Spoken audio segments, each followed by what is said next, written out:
Dalam nama Bapa dan Putra dan Roh Kudus. Amin. Allah Bapa di surga, kami mengucap syukur dan terima kasih bahwa kami diberi seorang ibu, yaitu ibu kami sendiri, yang mengandung, memelihara kami dengan segala kekuatan, dengan jiwa dan hidup matinya. Dan sekarang kami hidup, bergerak, dan tinggal di dunia ini karena ibu kami yang berjuang mati-matian untuk hidup kami. Kami bersyukur atas ibu kami ya Tuhan. Dan kami juga bersyukur atas ibu Tuhan Yesus yang juga telah berkorban untuk putranya Yesus. Dan selalu mendampingi kami anak-anaknya yang percaya kepada putranya Yesus. Terpujilah namamu kini dan sepanjang masa. Amin. Saudaraku yang terkasih dalam Kristus, dalam bacaan pertama dari kitab Nabi Yeremia, sekali lagi Tuhan meneguhkan janjinya yang tak terbatalkan. Kasih Allah kepada manusia adalah kasih ilahi dan kasih yang abadi, tak luntur oleh peristiwa, oleh keadaan, oleh situasi apapun. Sekali lagi, kasih Tuhan itu abadi, kekal abadi, tak tergoyahkan. Tidak seperti kasih manusia yang luntur karena satu dua hal. Tapi kasih Allah tidaklah demikian.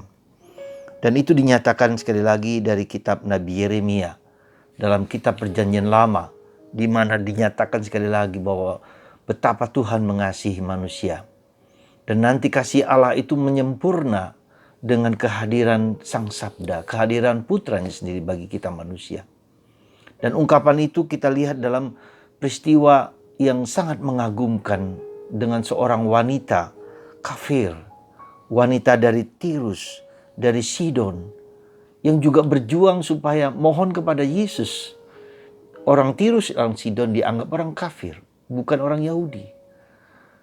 Dan datang kepada Yesus, tersungkur di depan Yesus. Sekali lagi, datang kepada Yesus dan tersungkur di depan Yesus.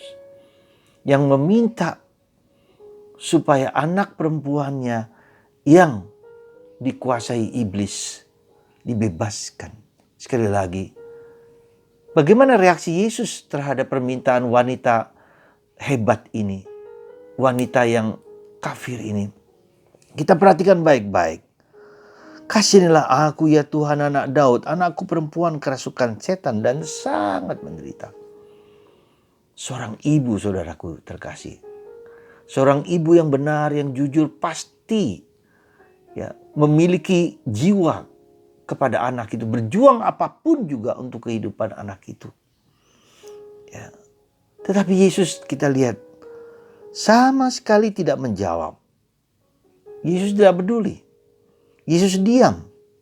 Kenapa Yesus diam? Saya tidak tahu. Mungkin juga Yesus tahu apa yang ada dalam hati wanita itu. Untuk menguji dia, bisa juga.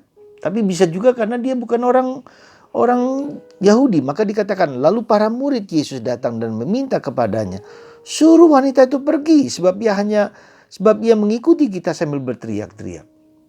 Jadi kalau kita lihat di situ, wanita itu datang tersungkur lalu berteriak-teriak, terus berteriak-teriak. Jadi kita bisa bayangkan wanita itu punya perasaan hati yang luar biasa pedihnya.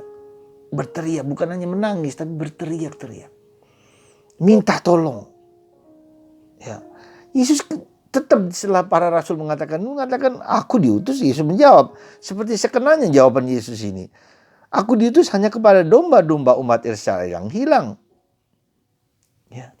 Jadi sekali lagi Yesus menjawab pun kedua kali Yesus menjawab, aku datang bukan untuk orang Samaria, bukan untuk orang kafir, bukan untuk orang Tirus dan Sidon, tapi aku datang untuk orang-orang Yahudi, orang Israel yang hilang.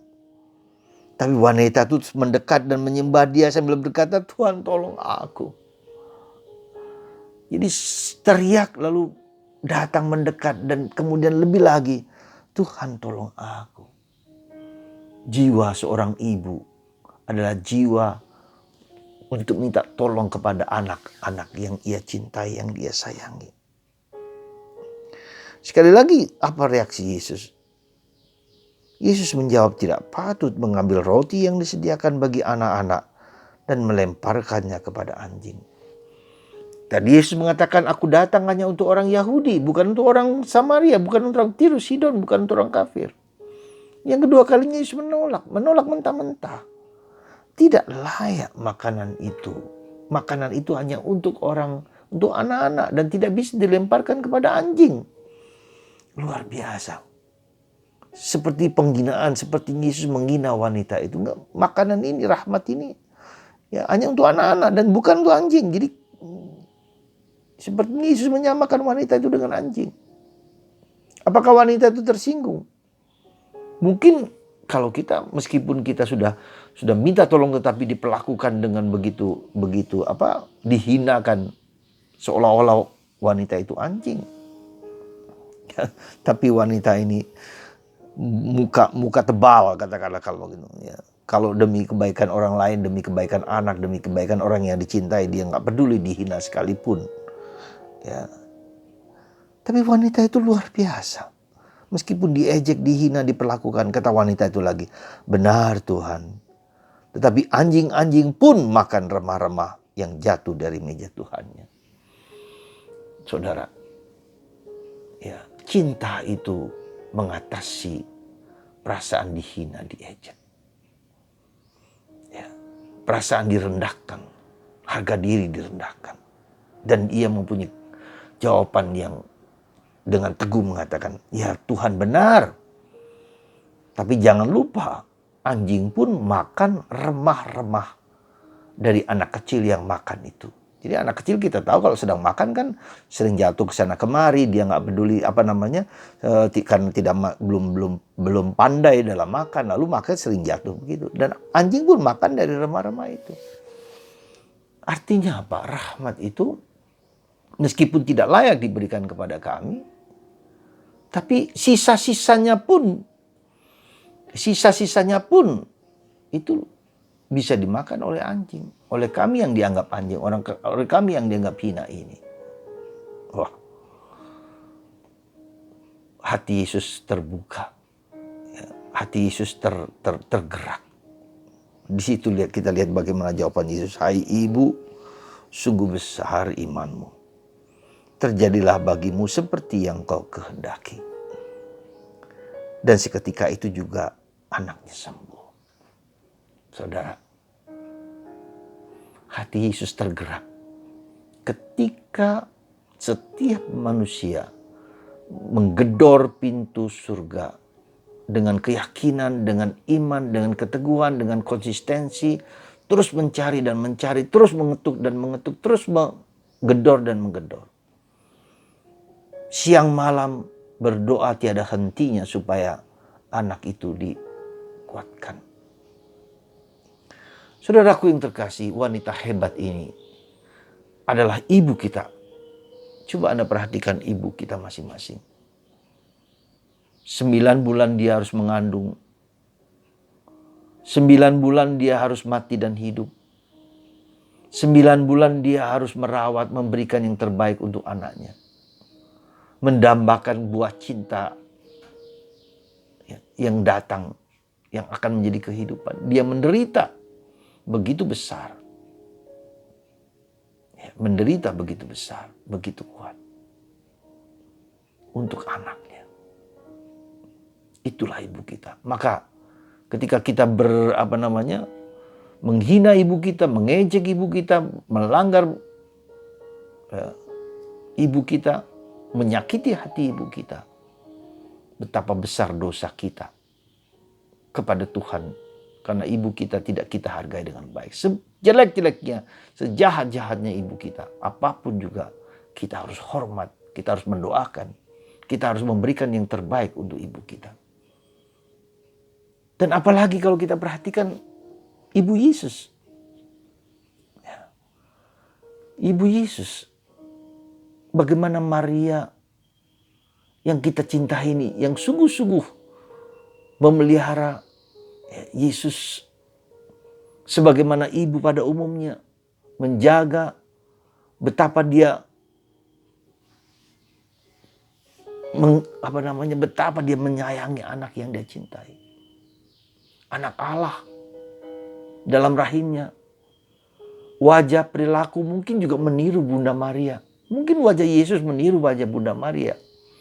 Saya yakin pasti ada bagian-bagian dari tubuh Yesus yang berasal dari tubuh Maria. Jadi kalau tubuh Yesus, raga Yesus berasal dari tubuh Maria. Anda, kita semua berasal, ada bagian dari tubuh kita, raga kita, pikiran kita berasal dari raga ibu kita. Dan mari Yesus juga demikian. Maka bersyukurlah kita orang Katolik yang menghormati Maria, menghormati ibu kita, menghormati wanita yang di mana Yesus dikandung oleh Maria. Dan sampai sekarang Bunda Maria mencintai anak-anak, semua orang yang mencintai putranya Yesus. Bahkan bukan hanya semua orang yang mencintai Yesus. Siapapun juga dia datang kepada orang-orang yang sayang kepada putranya.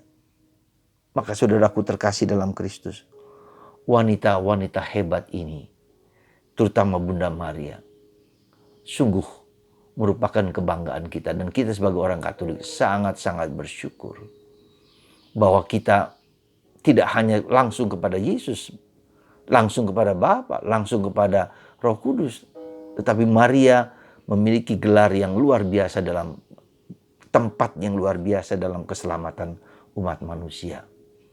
Ya, salah satunya Bunda Maria adalah mempelai Roh Kudus. Bagaimana kita mendapatkan Roh Kudus? Belajarlah dari Bunda Maria. Ya, belajar dari Bunda Maria. Bagaimana Bunda Maria dalam kehidupan, dalam suka dukanya, dalam deritanya, maka hatinya tertusuk pedang karena anak ini. Tentu bagi saya, Yesus sangat mencintai ibunya. Karena ibunya memberikan segala-galanya kepadanya. Disalib pun ibunya melihat putranya dihina, diejek, disalibkan, dimakamkan. Maka saudaraku terkasih, mari kita meneladani Bunda Maria untuk tetap setia kepada Yesus. Kita bersandar dan kita mengakui wanita-wanita hebat dalam hidup kita yang memiliki peranan penting di dalam sejarah kehidupan kita. Bunda Maria, Engkaulah Bunda kami, sayang kepada kami. Tolong kami ketika kami rapuh, ketika kami jatuh. Pangku kami, angkat kami, rangkul kami. Lindungi kami dengan mantel suci-Mu. Bunda Maria, Engkaulah wanita hebat dalam hidup kami. Semoga kami menjadi seperti-Mu dalam perjuangan kami yang tidak mudah ini. Terima kasih ya Bunda. Bersamamu kami melangkah mengikuti Yesus, jalan salib kehidupan kami.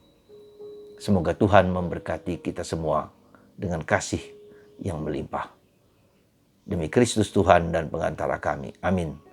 Allah Bapa di surga, kami mengucap syukur dan terima kasih Engkau memberikan kepada kami Bunda Maria yang tidak hanya melindungi kami, tetapi Bunda Maria menjadi contoh teladan kami dalam mengikuti Putra-Mu Yesus.